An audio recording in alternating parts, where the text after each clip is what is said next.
नमस्कार, मैं डॉक्टर अजीत भारती आज फिर आपके लिए हिंदी विषय के अंतर्गत हम निबंध नंबर 13 लेकर आए हैं। यानी निबंध का उदाहरण नंबर 13 लाए हैं, जिसका शीर्षक है आतंकवाद एक राष्ट्रीय चुनौती। ठीक, ये शीर्षक है। अब देखो, जो प्रश्न परीक्षा में पूछा जाता है उसके बारे में जान लो कैसे पूछा जाता है। तो जैसे पहला ये दिया है कि आतंकवाद एक राष्ट्रीय चुनौती पर निबंध रूपरेखा सहित लिखिए। या तो ऐसे आएगा कि पूछा जाएगा आतंकवाद एक राष्ट्रीय चुनौती है और उसकी रूपरेखा सहित हमें लिखना उत्तर। ठीक, या फिर ऐसे पूछा जाएगा आतंकवाद एक राष्ट्रीय चुनौती पर सार गर्भित निबंध लिखिए। या फिर ऐसे पूछा जा सकता है कि आतंकवाद एक राष्ट्रीय चुनौती पर दिए गए बिंदुओं के आधार पर निबंध लिखिए। यानी प्रश्न में ही बिंदु दिए होते हैं, उन्हीं बिंदु को उत्तर में लिखकर हम लिखते हैं।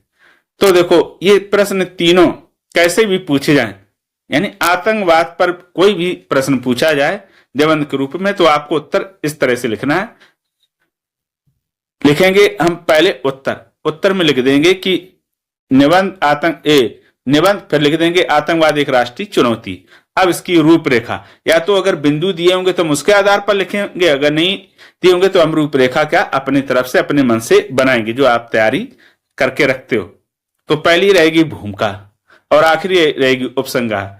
जब आप रूपरेखा स्वयं लिखो तब तो ये दो बिंदु आप जरूर ध्यान रखो, भूमिका और उपसंहार, ये तो कंपलसरी है। तो यही बिंदु हो गए।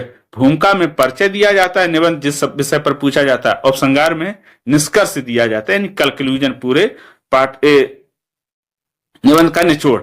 तो दूसरी है आपकी आतंकवाद के कारण, तीसरी है आतंकवाद का प्रभाव, चौथा है आतंकवाद के खिलाफ प्रयास, पांचवा है समाज की भूमिका। ठीक है, अब उसके बाद बारी बारी से हम इनको लिखेंगे। तो पहला बिंदु हमारा क्या है, भूमिका है। तो भूमिका में लिखेंगे कि आतंकवाद आज एक गंभीर राष्ट्रीय और अंतरराष्ट्रीय चुनौती बन चुका है। आतंकवाद का उद्देश्य समाज में भय, अस्थिरता और हिंसा का माहौल बनाना होता है। यह न केवल किसी विशेष देश या क्षेत्र की समस्या है, बल्कि पूरी दुनिया को अपनी चपेट में ले चुका है। भारत जैसे विशाल और विविधता वाले देश में आतंकवाद के खतरे का सामना करना और भी चुनौतीपूर्ण हो जाता है, क्योंकि यह देश की आंतरिक सुरक्षा, आर्थिक स्थिरता और सामाजिक शांति को प्रभावित करता है। तो ये होगा बिंदु नंबर पहला, भूमिका में। फिर दूसरा बिंदु हमारा रहेगा आतंकवाद के कारण। तो इसमें हम लिखेंगे कि आतंकवाद का मुख्य कारण कट्टरता, धार्मिक उन्माद, गरीबी, बेरोजगारी और सामाजिक असमानता जैसे मुद्दे हैं। कुछ लोग असामाजिक और कट्टरवादी विचारधारा के कारण दूसरों पर अपने विचार थोपने का प्रयास करते हैं। फिर इसी में हम लिखेंगे कि और हिंसा का सहारा लेते हैं। इसके अलावा बाहरी शक्तियां और आतंकी संगठन अपने राजनीतिक लाभ के लिए देश में अस्थिरता फैलाते हैं और युवा वर्ग को गलत रास्ते पर ले जाने का प्रयास करते हैं। ये आतंकवाद का उद्देश्य भी रहता है। पर उसके बाद हम आगे लिखेंगे तीसरा बिंदु। तो तीसरा बिंदु है हमारा आतंकवाद का प्रभाव।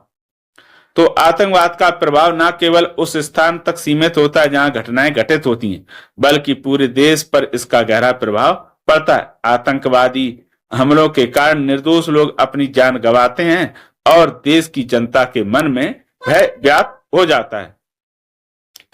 इसके अलावा आतंकवाद से आर्थिक नुकसान भी होता है, क्योंकि सुरक्षा खर्चों में वृद्धि होती है और पर्यटन और निवेश में कमी आती है। आतंकवाद सामाजिक ढांचे को कमजोर करता है और देश की प्रगति में बाधा उत्पन्न करता है।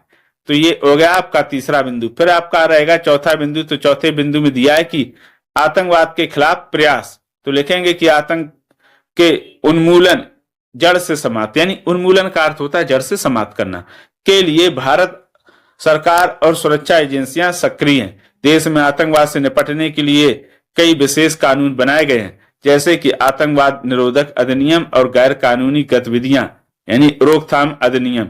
इसके अलावा सुरक्षा बलों को प्रशिक्षित किया गया है ताकि वे आतंकवादियों का मुकाबला कर सकें। तकनीकी निगरानी, सुरक्षा एजेंसियों के बीच समन्वय और आम जनता की जागरूकता भी आतंकवाद की रोकथाम में सहायक होती है। उसके बाद फिर अगला बिंदु आता है आपका पांचवा, समाज की भूमिका, यानी आतंकवाद को रोकने के लिए इसमें समाज क्या भूमिका अपनी निभा सकता है। तो इसमें लिखेंगे आतंकवाद से लड़ने में समाज की महत्वपूर्ण भूमिका है।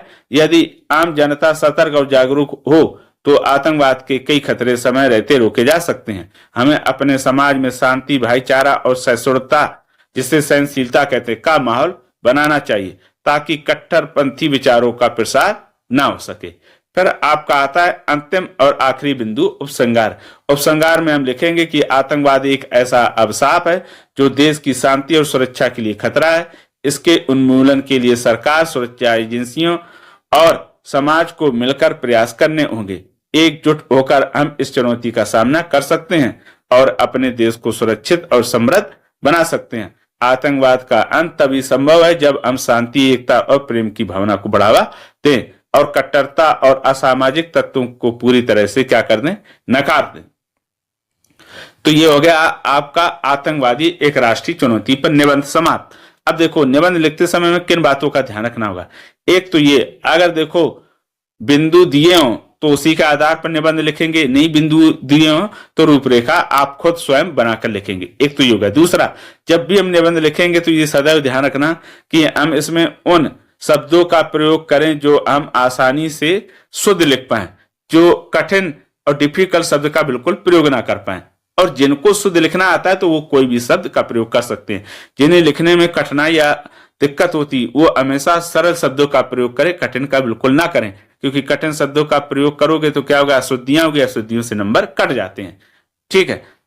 तीसरा, आप जब भी निबंध लिखें तो उसमें ओवर राइटिंग यानी काट छाट ना करें। अगर कोई शब्द गलत हो जाता है तो उसे इस तरह से लाइन से काटें, ऐसे इस तरह से करने का प्रयास बिल्कुल ना करें, क्योंकि फिर यही कटा हुआ तुम्हारा ज्यादा दिखता है, जो लिखा हुआ सही है वो कम दिखाई देता है। तो इससे क्या होता है, नकारात्मक प्रभाव पड़ता है कॉपी जो चेक करता है। तो अगर आप साफ सुथरा स्वच्छ निबंध लिखेंगे तो निश्चित तौर में आपको पूरे में पूरे अंक मिलेंगे। मैंने इसके डिस्क्रिप्शन बॉक्स में जो और अन्य निबंध हैं उनकी भी लिंक दे रखी है, आप वहां जाइए और सरल भाषा में अलग अलग विषय पर निबंध आप पढ़िए, सुनिए, समझिए। अगर किसी प्रकार का कोई डाउट हो तो कमेंट करके हमें अवश्य बताइएगा। तो फिर आज के लिए इतना ही। अब हम फिर मिलेंगे किसी नए विषय के साथ, तब तक के लिए धन्यवाद।